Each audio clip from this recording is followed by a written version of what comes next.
పూర్వీకుల కాలం నుంచి గ్రామ కంఠస్థలంలో గుడిసెలు వేసుకుని నివాసం ఉంటున్నామని ఇప్పుడు ఆ స్థలాన్ని ఖాళీ చేయమంటూ పంచాయతీ రెవెన్యూ అధికారులు ఇబ్బందులకు గురి చేస్తున్నారని బాధితులు ఆవేదన వ్యక్తం చేశారు.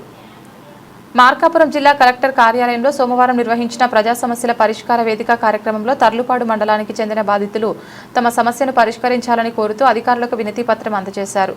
ఈ సందర్భంగా బాధితురాలు తిమ్మప్ప మాట్లాడుతూ తాము గత 20 సంవత్సరాలుగా గ్రామ కంఠస్థలంలో గుడిసెలు వేసుకుని నివాసం ఉంటున్నామని తెలిపారు. ఇటీవల రెవెన్యూ అధికారులు తమ వద్ద ఉన్న స్థలానికి సంబంధించి పత్రాలు చూపించాలని నోటీసులు ఇచ్చినట్లు చెప్పారు.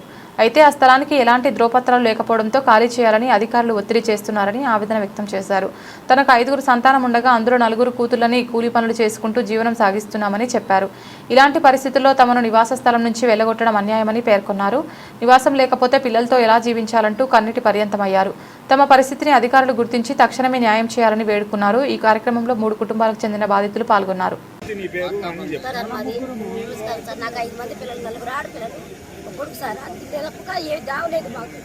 ఇప్పుడు తీసేయమన్నారు. ఎట్ట చేయాలి? మమ్మల్ని చంపేసి మీరు పడేస్తారని పడేయండి.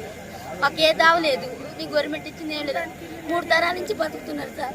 నాకు 5 మంది ఆడపిల్లలు, ఆడపిల్ల కొడుకు. గవర్నమెంట్ ఇచ్చింది ఏం లేదు. కొట్టం వేసుకుని బతుకుతాం సార్. అది పడేది అంటున్నారు. మీకు ఎట్లా సాయం చేస్తే అట్లా చేయండి సార్. ఇంకా తప్పక మాకు ఏ దావలేదు. అది నా 4 ఆడపిల్లలు కొడుకు అని చెప్తున్నారు సార్. ఇంకేం లేదు మాకు దావా. తెచ్చుకుంటే తినాలి, లేకలేదు. ఎందుకు వ్యాపారం పోతాం సార్. అది పోతే తెచ్చుకోవాలి, ఏమి లేదు మాకు. లేకపోతే జరగదు మాకు. ఇది పరిస్థితి సార్.